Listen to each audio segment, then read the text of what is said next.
자, 시작하겠습니다. Let's get started. Welcome to my class. My name is Daejun Jang. Let me introduce myself shortly.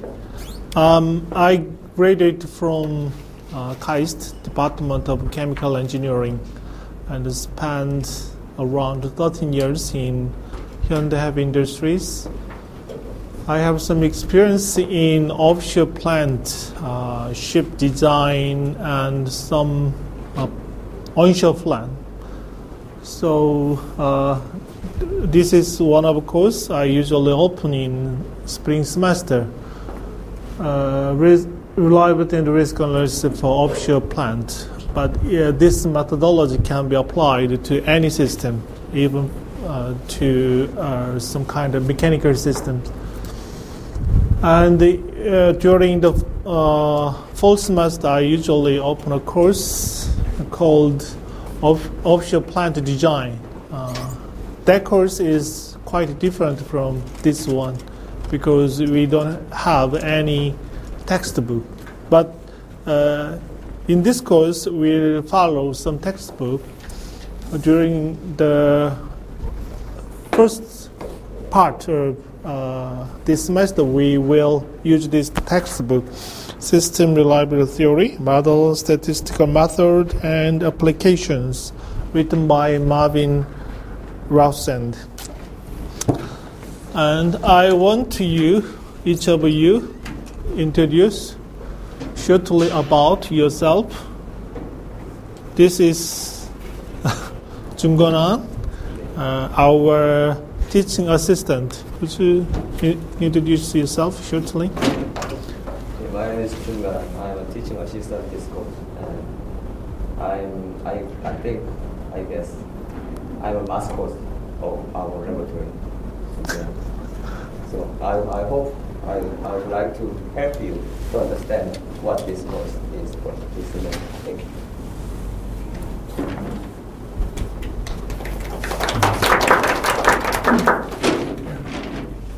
Hello everyone, my name is Joel Kim, and it's my second semester, and nice to meet all of you. Have a fun good studies. Thank you. Hi, my name is Im Seung-hyun, and my major is civil engineering. And nice to meet you. Good morning, everyone. My name is Hyung-Mil Lee, and I'm working in state shipbuilding company. And let's enjoy this class. Thank you. Hello everyone, my name is Nam Gu-jang. I'm second semester. I want to make plans with you well. Thank you very much. Good morning everyone. My name is Aditi. I am an exchange student from Brazil. And nice to meet you. Thank you.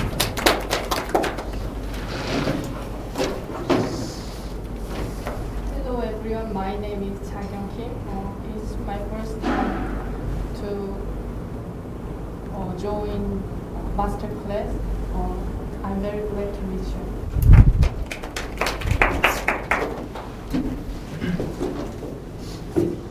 Hello everyone, my name is Soo Park. I'm a first time in OSC, so I wanna have my friend and have a good time with you. Thank you. Hello, my name is Yuan Chen. I'm a first year master program. My undergraduate course is mechanical engineering. Thank you.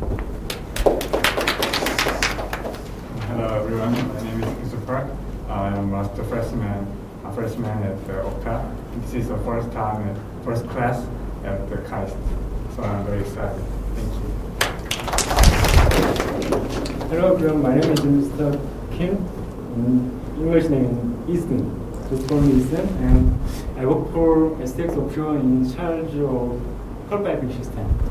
And as you know, the first time in KAIST, and I hope to have a great experience with you. Thank you. Hello everyone, this is Mr. Shin. It's the first time since I graduated university 8 years ago. So I'm very sure I study harder than I worked in this. Thank you. Okay. So we have 4 aesthetics guys.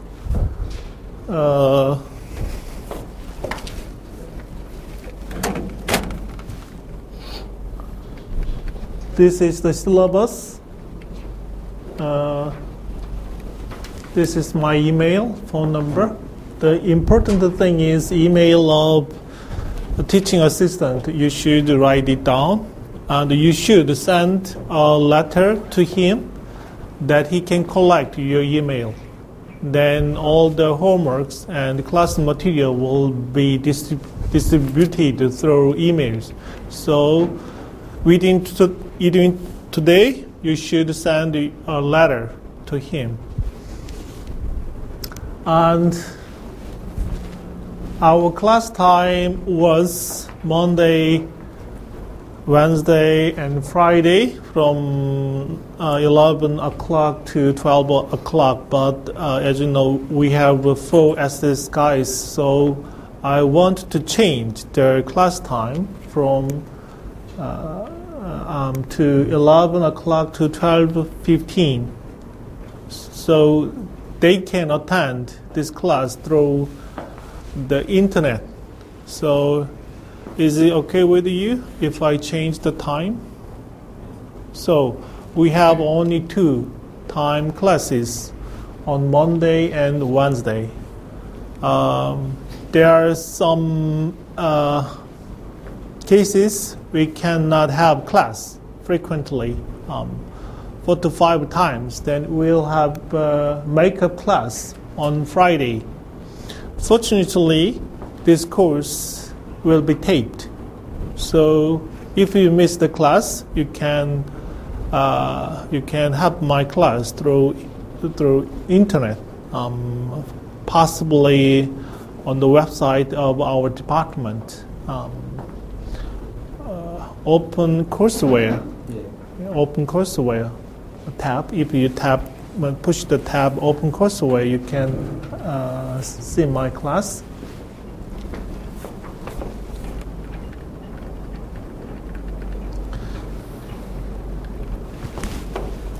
This is policy for grade evaluation, 10% for attendance, 30% for homework, 30% for midterm, and 30% for final exam. If the submittal of your homework is delayed, there will be minus 10% cut every day. The maximum cut is 50%. We use several textbooks. The first textbook is System Reliability Theory, and I recommend you should buy this book. This is a very good introduction to system reliability. Second book is about offshore risk assessment. This book is not that easy to read, but it's worth reading. Don't write down this. It will be distributed. And the third one is about chemical process safety. Third one is OGP risk assessment directory report. This report is open, so you will be given our PDF file. So these textbooks will be denoted by W, M, V, C, and O. For example, O means OGP risk assessment directory report. This is the weekly schedule. Today, you will see the class overview and introduction to system reliability. So this corresponds to chapter 1 of Rousend. Understand?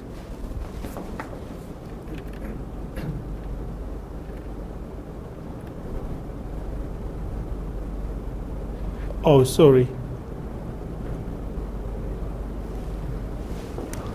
This is R, not M. R, so R1 means, so M1.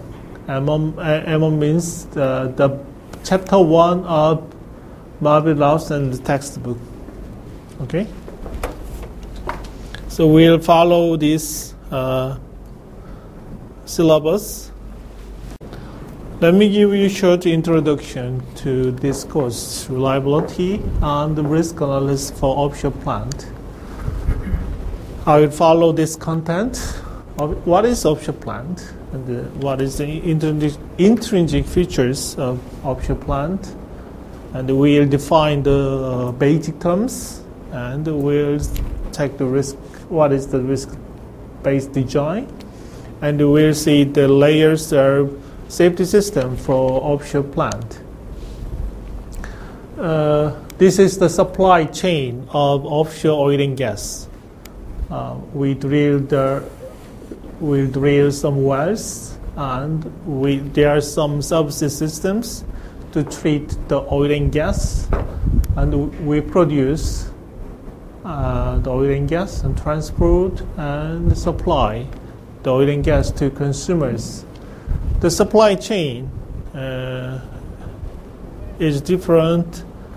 The supply chain depends on what oil and gas.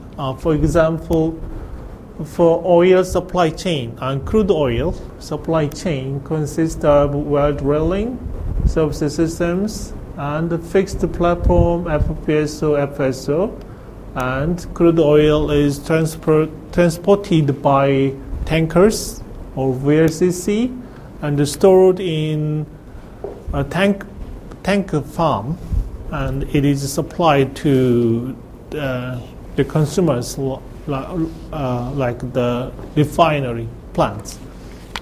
Gas shared the same infrastructures with oil when it comes to drilling and the service systems, but from the production and storage, gas has quite different infrastructures from the oil. The gas is transported by pipeline, and it is transported by pipelines to from continent to continent and distributed through pipeline to the end users. Nowadays, LNG is popular because gas transport by pipeline is kind of long-term. This long-term plan to install the pipelines through of the continent and have a kind of pipeline networks to end users. So if we use LNG is somewhat free in terms of geographical distribution. So LNG is produced conventionally in onshore LNG production plant, but this time is kind of historical. Mankind start to employ an offshore floating LNG production plant that is called LNG FPSO or FLNG. So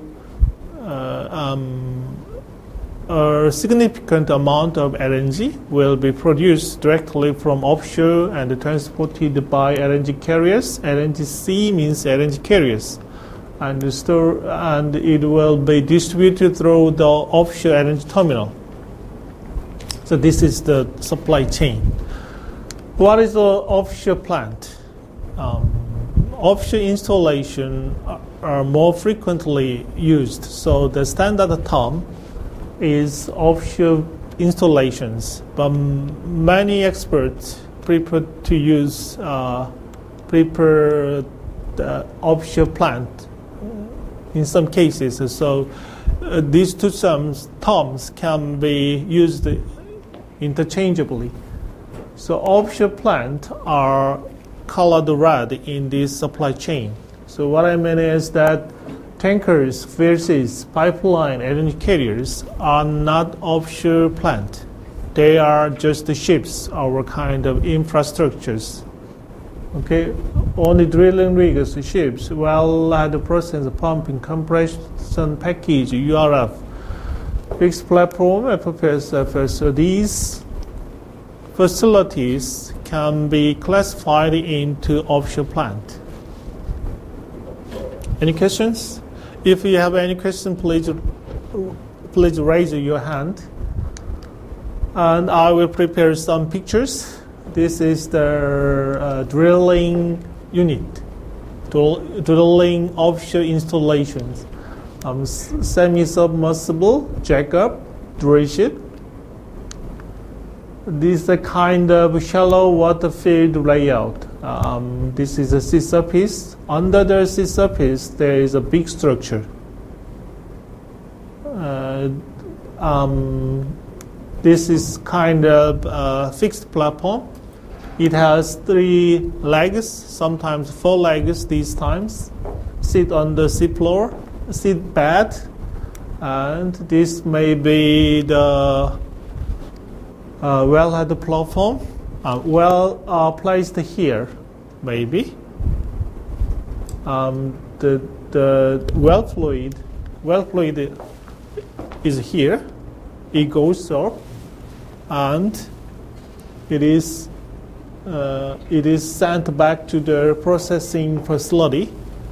It is the typical safety philosophy to separate the wellhead platform from the processing platform. In this processing platform, we can expect that crew, the operators, may stay. So the wellhead platform is considered dangerous, so it is usually separated from the processing plant. This can be kind of export pipeline. This is a typical layout of shallow water field. But the topside system is not that simple. It is a real picture.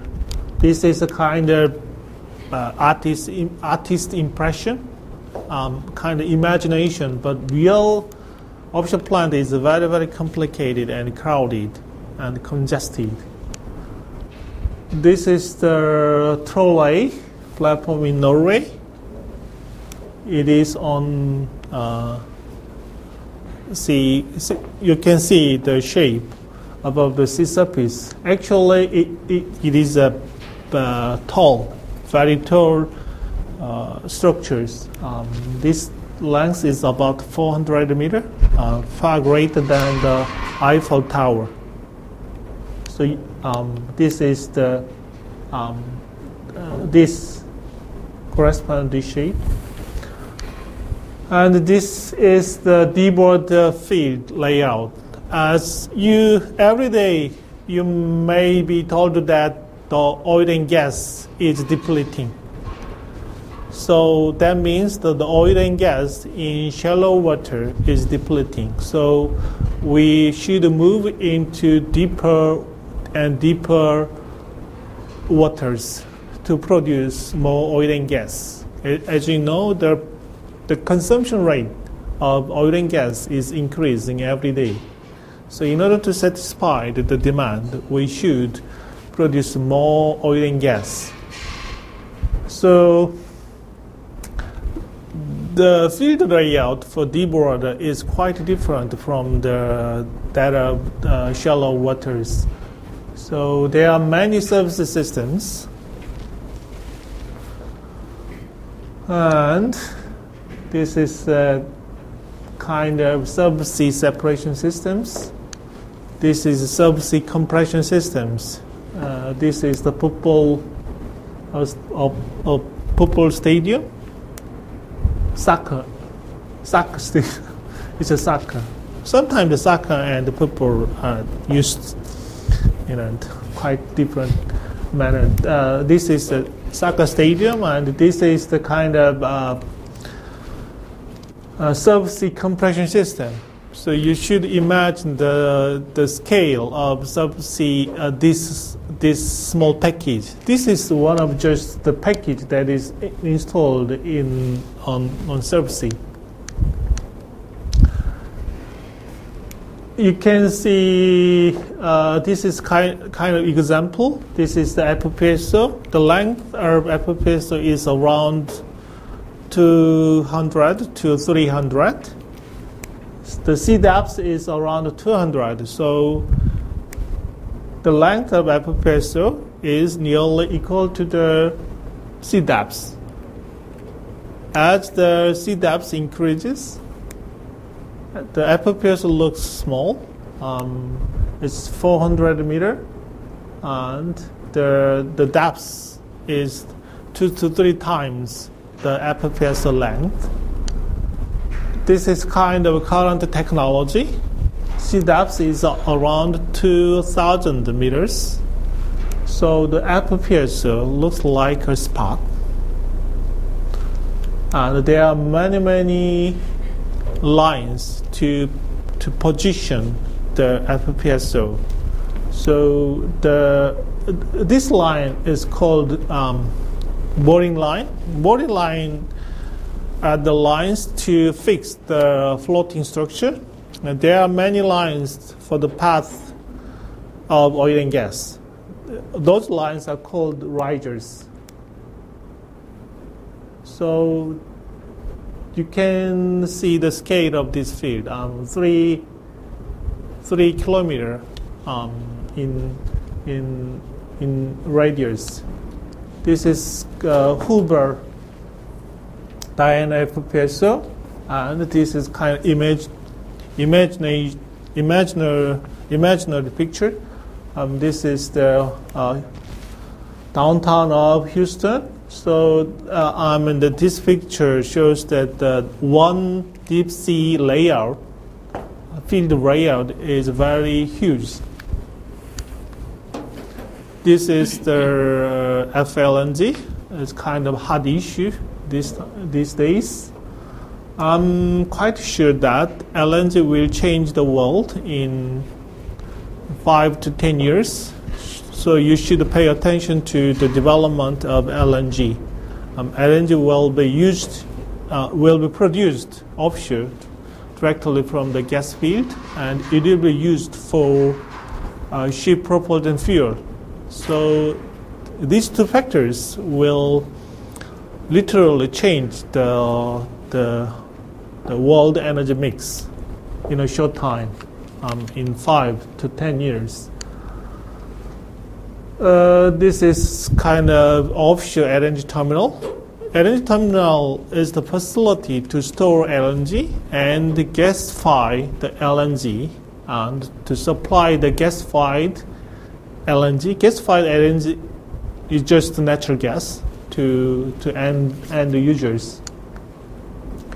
This is the facility I designed some years ago. So those are the offshore installations. In this course, we don't learn about how to design the offshore installations. Okay, this course we just learn how to analyze the big systems. So the offshore design itself will be taught later next fall semester in my class.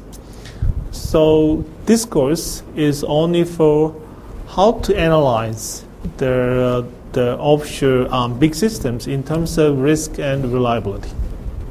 So anyway, let's check the intrinsic features of offshore plant. The first is it is huge. Okay, it is huge in size and in monetary terms. One epipiezo is about $2 billion, or one LNG epipiezo is about $4 billion. $4 billion is in Korean 4조.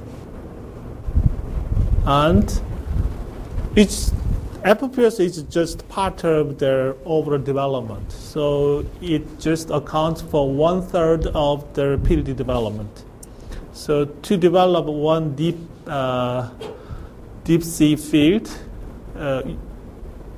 we need usually about $15 billion. So it's really big installations. In terms of academic interest, more important thing is the number of components. Okay, we have many components in the installations. Consider the FPSO. How many pumpers do you think it has? Maybe 100, around 100. How many compressors does one FPSO have? Maybe 10, 2 or 3 big compressors, or there are small compressors, and about 5 to 10 gas turbines. Variables. How about the variables? Maybe several thousand. Measurement, maybe 10,000. So then, if one of the components gets failed, the system performance will be affected. Then how can we estimate the failure of one component? The effect of failure of one component on the whole system performance is a real challenge. Anyway, don't worry, we'll learn about that. Second is uniqueness.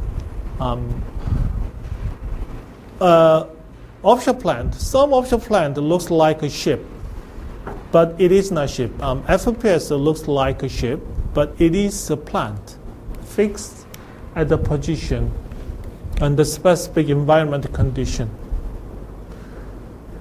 And it processes a site-specific feed fluid, usually well fluid.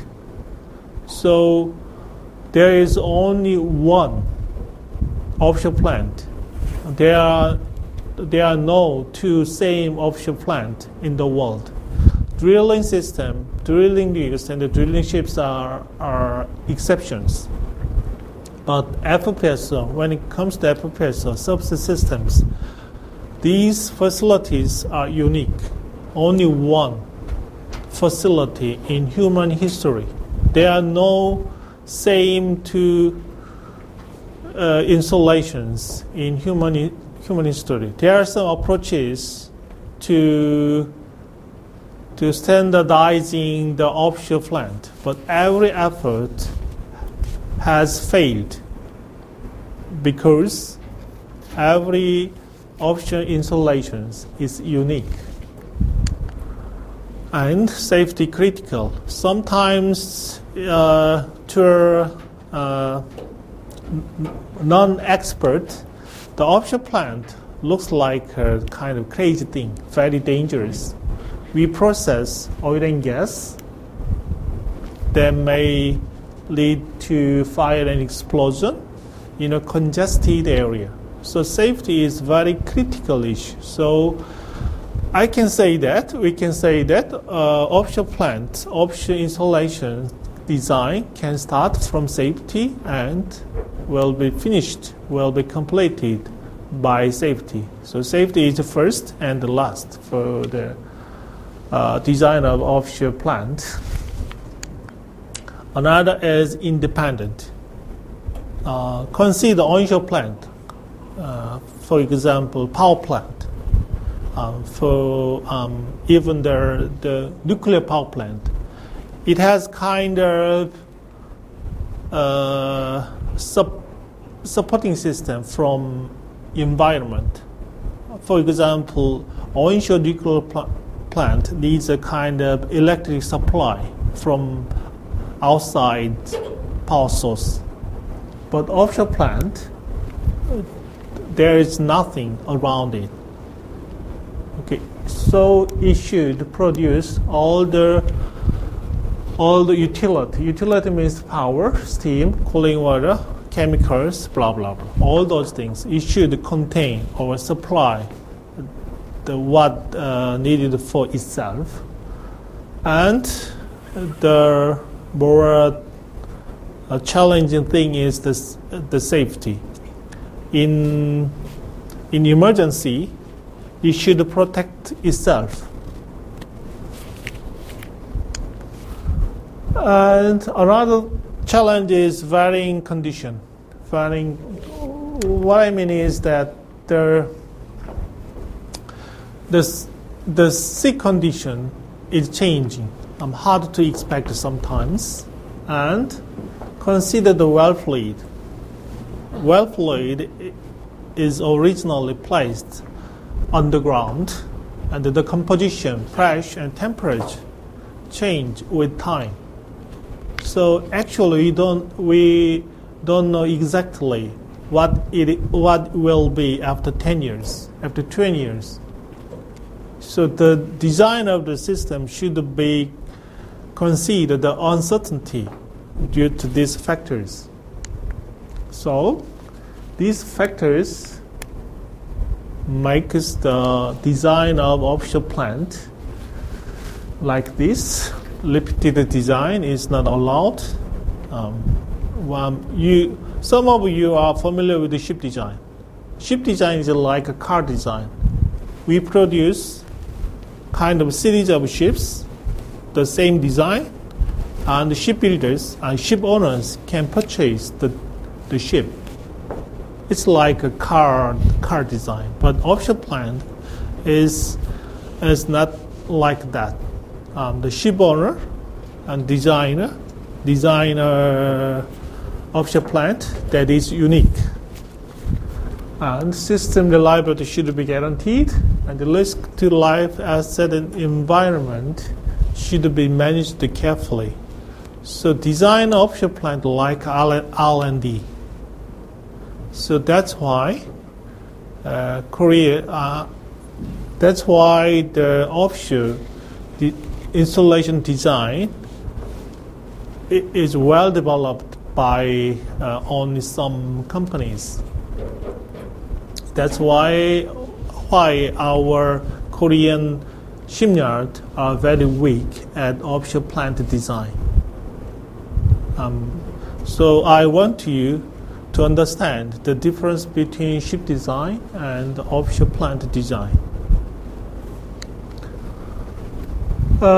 This course is designed to answer the questions.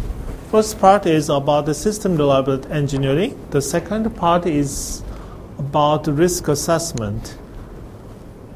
The questions concerning system reliability engineering is like as follows. And how many days can the offshore plant produce the oil and gas? This is the first interest of the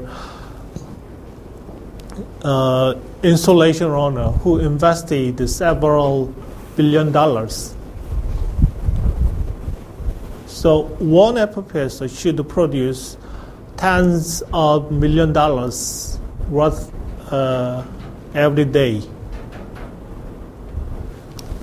What is the cost of failure? There are many components. They can be failed. So what is the cause of the failure? And what is the effect of the failure? And how can we manage the numerous failures? These questions are the example of concerning the system reliability engineering.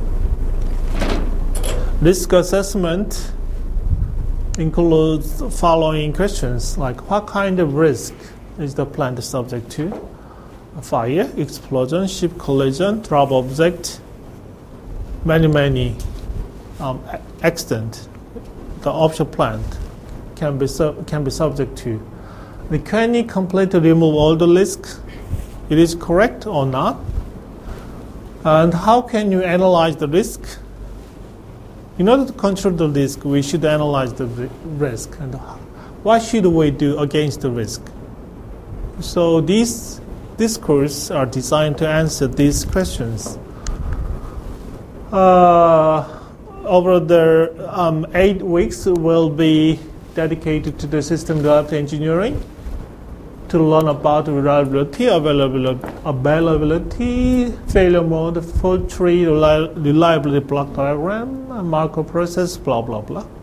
And the other 8 weeks will be about risk assessment, including hazards, risk assessment, risk quantification, fire, explosion, ship collision risk analysis, and safety systems. So it is really impossible to teach all these things in a 16 weeks. So we just touch the surface. So what I want from you is that you should understand the overall concept, overall philosophy.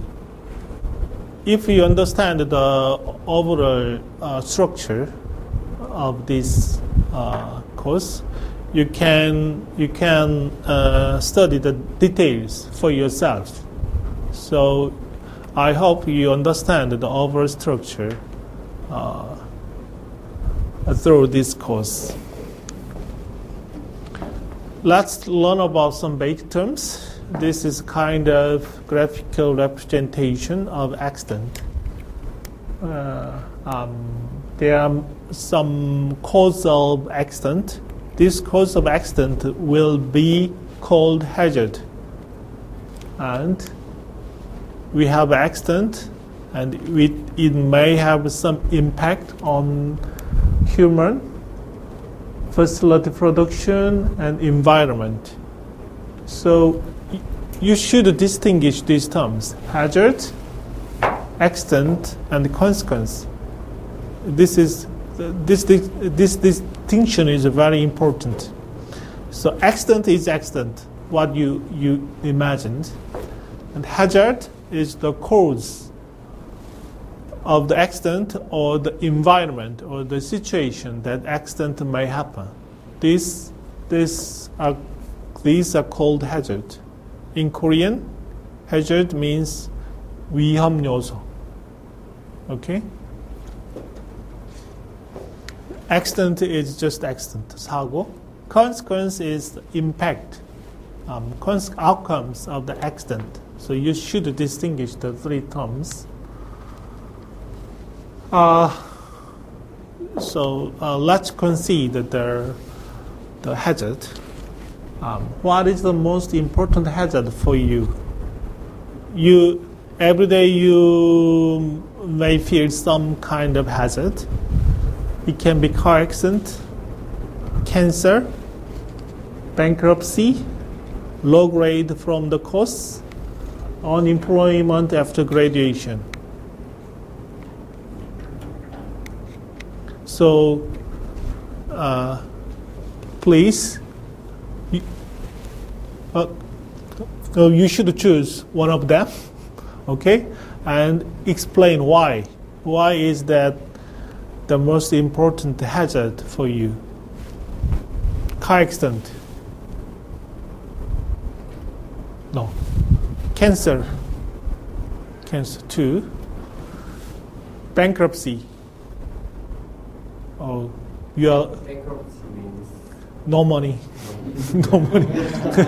No money. Yeah. All of you, except the 2, are very lucky. You don't worry about money. And low grade. You don't. Yeah. Most of you don't worry about grading. Unemployment after graduation. So why unemployment after graduation has a more important hazard than other hazard? First, I have no car, and I am healthy. I have enough money, and I actually graduate last course. And one thing is what I have to get done. How about you? What is your most important hazard? Yeah, you. Maybe low grade. If I get low grade, it is impossible to employ. I'm getting bankruptcy. Okay. How about you? I think that I should choose the low grade among them because low grade puts the other custom answer means that I think the other terms is accident for my life caused by low grade. Okay. How about Eileen? You choose the last one. Because if I don't have a job, I cannot afford for everything I want to do, or even I cannot help my family with some problems they might have. Okay. So you may see the difference between people, how to evaluate the hazard. Personally, I choose the car accident. Every day I'm threatened by other drivers on the road. So how can you systematically compare the hazard? This is the first question we consider for the system reliability, because the magnitude of hazard is different from person to person. So now we introduce the concept of risk. The concept of risk is very important. I will repeatedly emphasize the definition of risk throughout this course. So we focus on the accident. Accident is the realization of hazard. Okay, hazard is kind of threatening. It's not a real thing. Okay, accident is a real thing. Hazard is just cause or environment of accident. And we represent the seriousness of the accident by risk. So risk is the measure of their seriousness. So we decompose the accident into two parts. One is frequency, how often the accident occurs. Second is consequence, how big the outcome of the accident. So risk is just frequency times consequence. So you never forget this equation. Risk is frequency times consequence. It's very simple, but sometimes you will find yourself to forget this definition. Risk is measurable. How? We measure frequency and consequence separately and multiply them. Risk is controllable. We can reduce the risk. How? We can reduce the frequency, or we can reduce the consequence. Risk is manageable. How? We can manage the frequency and we can manage the consequence. So it's very simple concept and important. The basic philosophy for safety engineering. So risk is consequence times frequency. So consequence, what is consequence? Consequence is death per accident. How many deaths we'll find if we have accident? For example, car accident. How many people will die per car accident? Kind of volcano eruption. How many people will die if we have a volcano eruption? This is the consequence. And frequency is how often the accident will happen. How often the accident will happen annually. So if we times two terms, we have kind of death per year. This is the risk for safety. The death is usually called fatality. In textbook, you never see the term death. Okay, we will use the term fatality. So fatality means death. Sometimes we can convert the concept slightly for the purpose. So we can convert the consequence into monetary terms. So US dollar per accident. What is my loss per car accident? And how often? Sometimes we can change like this is term can be used for car, automobile industries. How many failures we'll have per kilometer, per mileage, and how many kilometers we run our car every year. So we can change the definition of consequence and frequency. So important thing is risk is consequence times frequency, and the risk is expressed as loss per time. Loss per time. Loss can be death, or money, or other damage or failure. So fatality is the most critical issue.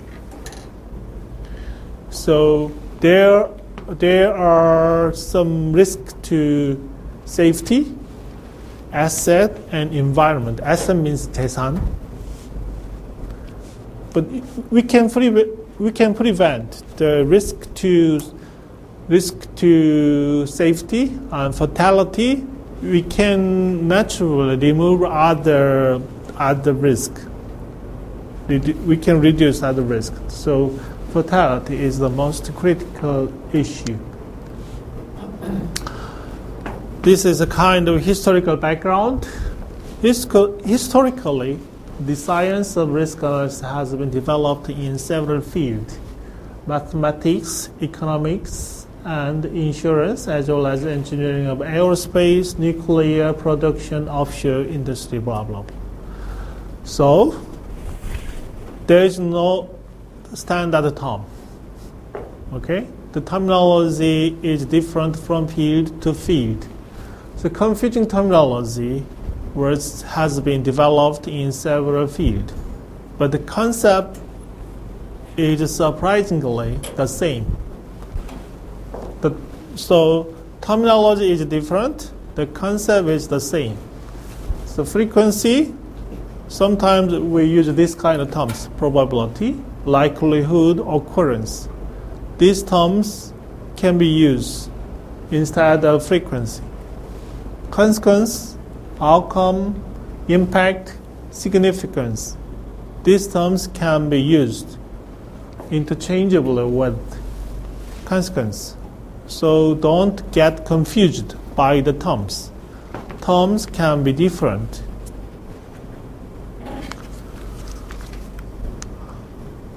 These are risk analysis that should be typically done for one offshore installations. In the field of fire and explosion risk, we analyze the gas dispersion, fire risk analysis, explosion risk analysis, drop object. What is drop object? We need many crane operations. So the drop object from cranes can damage the facility. Sometimes it can cause big fire and explosion. So drop object study is about the study about the drop object. So what we will do in the drop object risk analysis is very simple. We analyze the frequency frequency of object dropping, and the consequence of the dropped object. What did you do in fire risk analysis? We analyze the frequency of fire and the impact of the fire, and we just multiply them. This is a basic concept of risk analysis. Emergency and escape, evacuation, and rescue analysis is kind of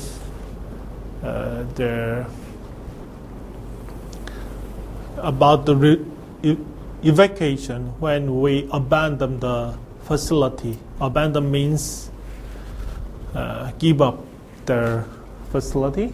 Emergency system survivability, flare radiation, exhaust dispersion study, vibration, transportation, ship collision. These studies should be done to verify the design of an offshore installation.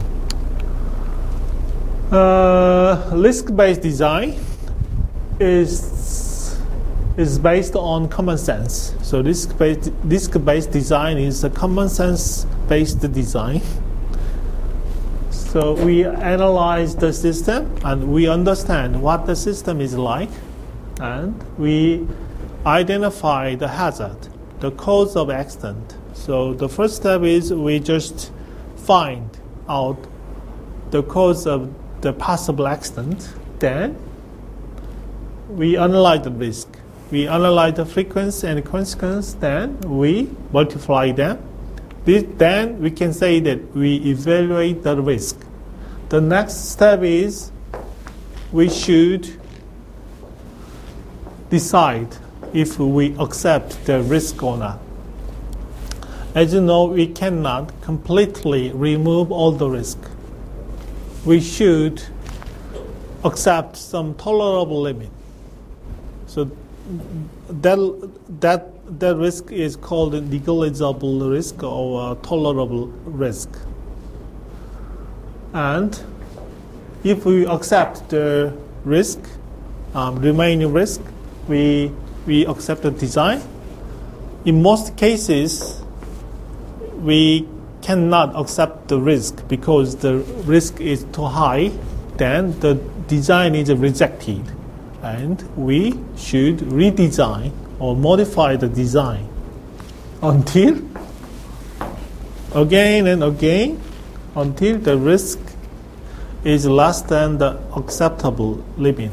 This is the concept of risk-based design. What is rule-based design?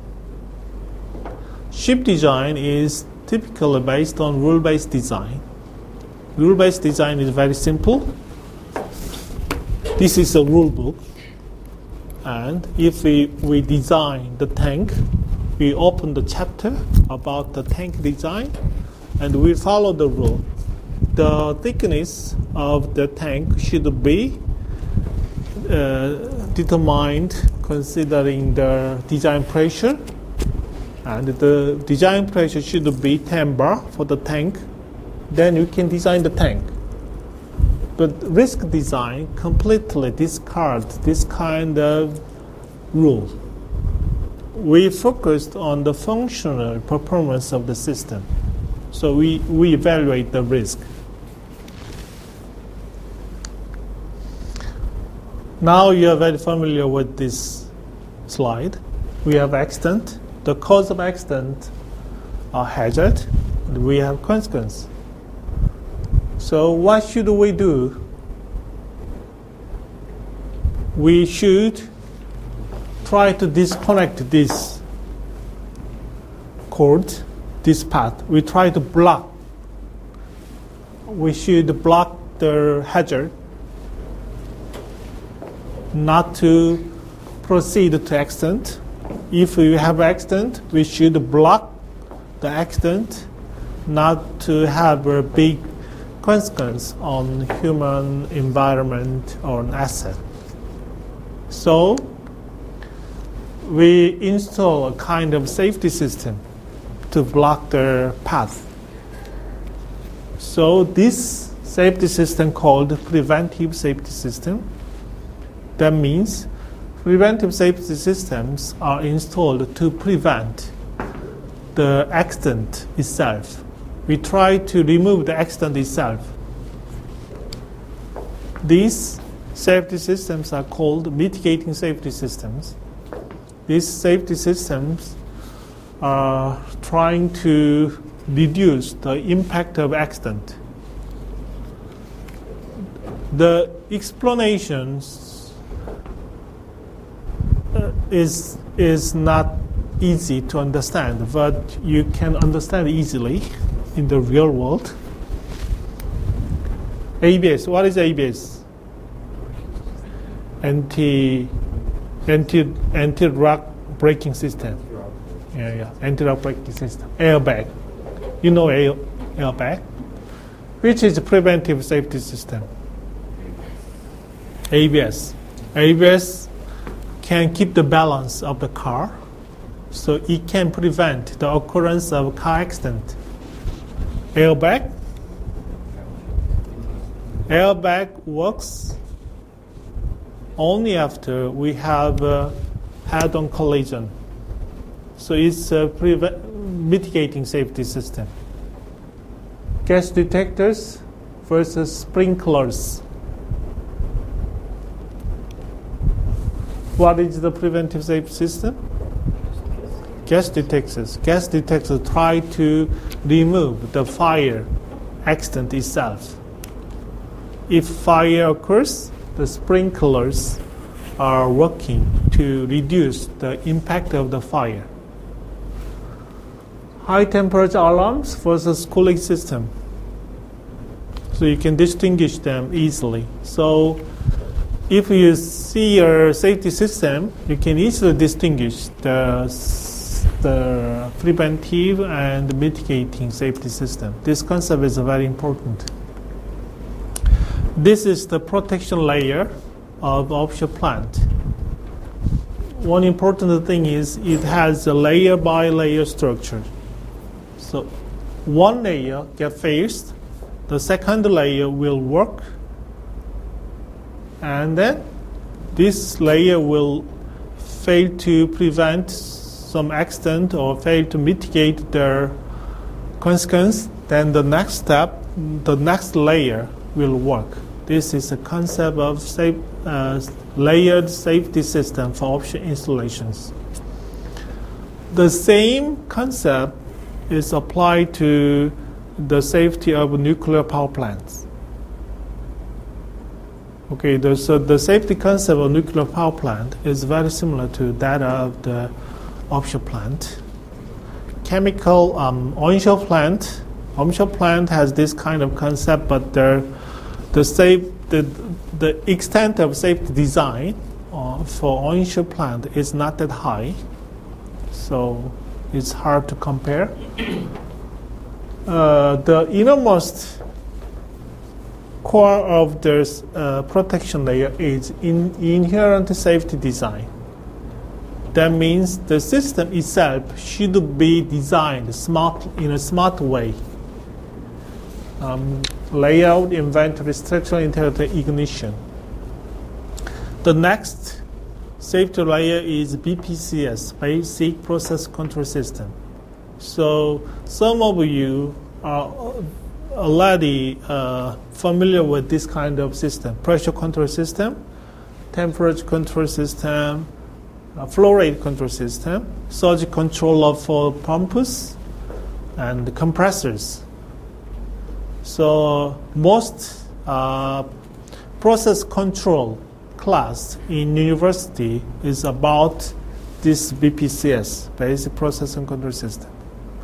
Linear control system can be applied to this. The next step is preventive protection layer. Here we have accident. So this layer try to prevent the accident itself, try to remove the occurrence of the accident. So relief system, pressure safety variables, fire and gas detectors, emergency shutdown systems, depressurization systems. These systems are the safety systems to prevent the accident itself. In spite of this layer, we will have an accident, like fire and explosion. Then the mitigating safety layer will work, like active, passive fire protections and fire walls, blast walls. These systems are just to mitigate the impact of the accident. If we fail to mitigate the accident, that means the accident will grow. And what we can do is to escape from the installations. So the outermost layer is called the emergency response. Escape, TL, temperature refuge, evacuation means, rescue equipment, emergency power. We will learn about part of this system later. So for the moment, you'd better understand the structure of the safety system for offshore installation. Any questions?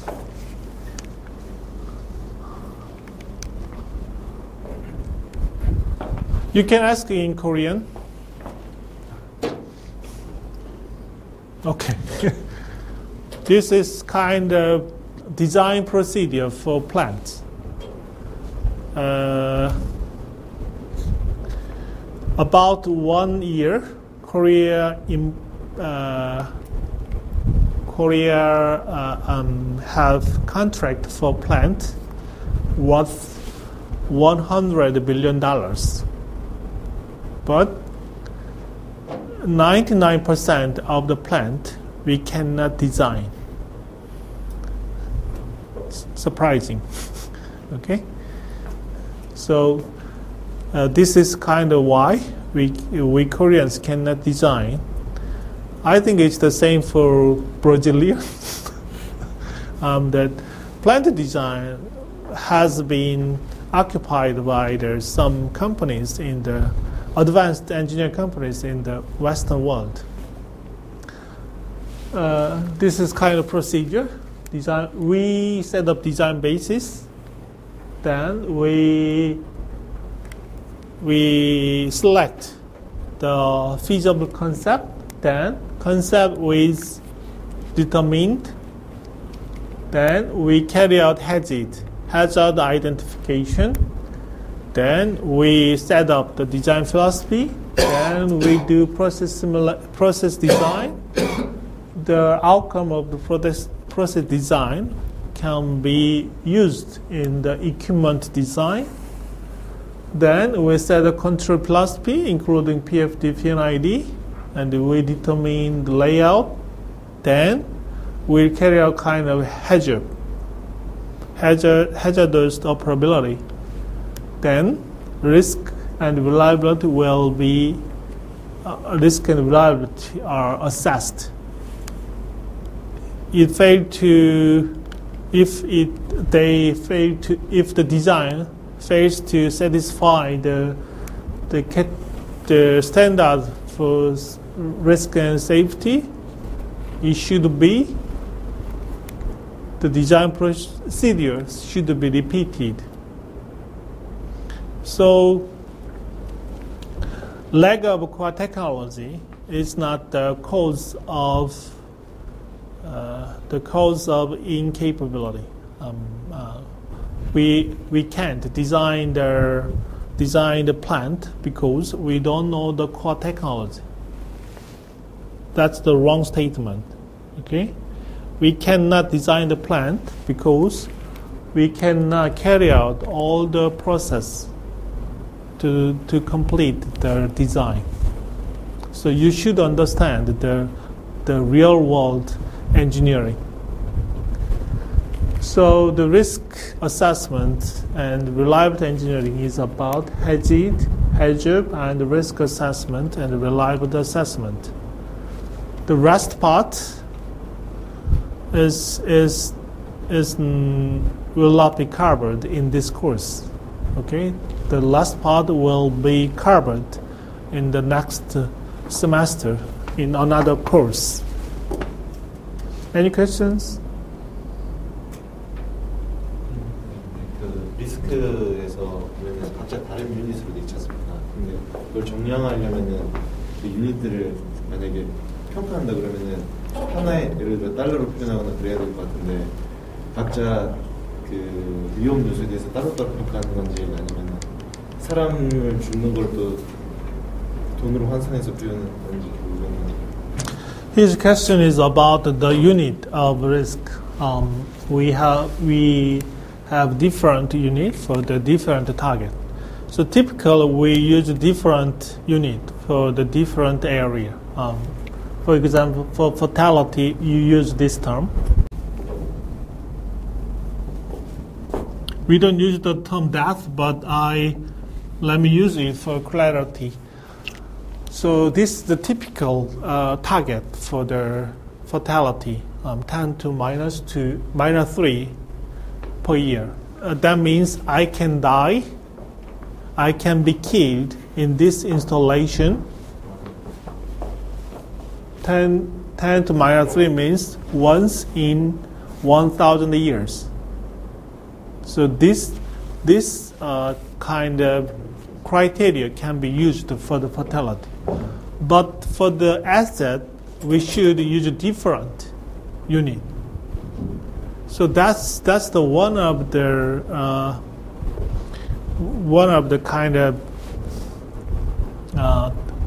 difficult the safety engineer may have. So we mankind always feel that we should not express the value of life in monetary terms. What is the value of human life? One human life in terms of US dollar. We are not willing to answer those questions. We are not willing to make those kind of questions. Okay, so in safety engineers, this kind of question is kind of implicit, not expressed in a clear way. But there are some other ways. Anyway, the different unit should be used for the different field, different dimensions. We call them dimensions of the risk: fatality, environment, and asset.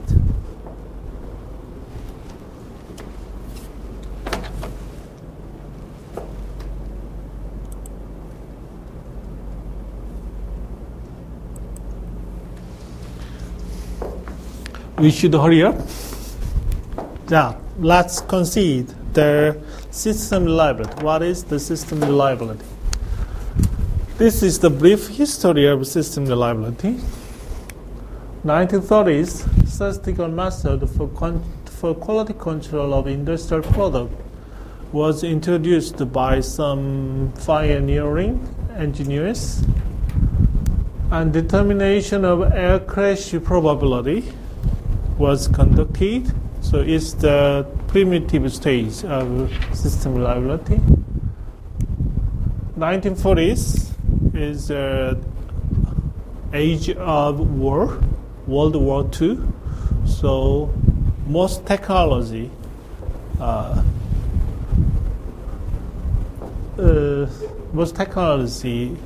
was developed in a very rapid way. So one example is a missile. So Robert Lusser, during World War II, was invited to see why a rocket failed to fly, even though we use a qualified component. So the question is, component is qualified, components are good, but the system performance is not that good. Why? So Professor Robert Russell was invited to answer this question. So this is the kind of birth of system reliability. 1950s, failure mode and effect analysis, FMEA, was invented. There were many methods for reliability engineering and risk assessment, but FMEA, FTA, and ET, there are 4 to 5 method are currently employed for the system reliability engineering. So FMA was survived there about 60 years. So it is very important to analyze the system reliability. 1960s is era of aerospace. So system reliability was developed well in that area. So intercontinental ballistic missiles, space research, these were the areas where system reliability was developed systematically. So fault tree analysis was developed to analyze the system failure and fault. And new textbook in reliability engineering was written. 1970s is area of nuclear reactor and offshore industry. So it is very important that Norwegians started to employ their reliability engineering to analyze their offshore industry. UK was a little reluctant to the technology, but after the accident of Piper Alpha platform, killing around 67, there was a big accident called the Piper Alpha platform. After that accident, United Kingdom was eager to employ their system reliability and risk assessment. 1990s, RAMs, reliability, availability, maintenance, and system safety was employed in many areas. You may hear about Six Sigma. Okay, Six Sigma is a kind of short version of reliability engineering for the industrial people. 2000, FSA and the GBS in IMO. IMO is the International Maritime Organization for shipping and shipbuilding industry. These industries try to use this method. Still, the process is ongoing. Shipping and shipbuilding industries try to employ this approach, but I don't think it is not that successful for the time being. They are not. It seems to me that they cannot fully understand the essence of risk analysis and system reliability. They are trying to get back to the rule-based design, using the risk-based design. So the two methods are hard to stand together. And the onshore plant industry try to incorporate the system reliability and risk assessment approach to design and analyze their system. So you can see that space and aerospace industry was leading this academia, then followed by the nuclear and offshore industry. Now the shipbuilding, shipping, and the onshore industry are eager to incorporate this method. It's time to finish. I think it's enough for today. Any questions?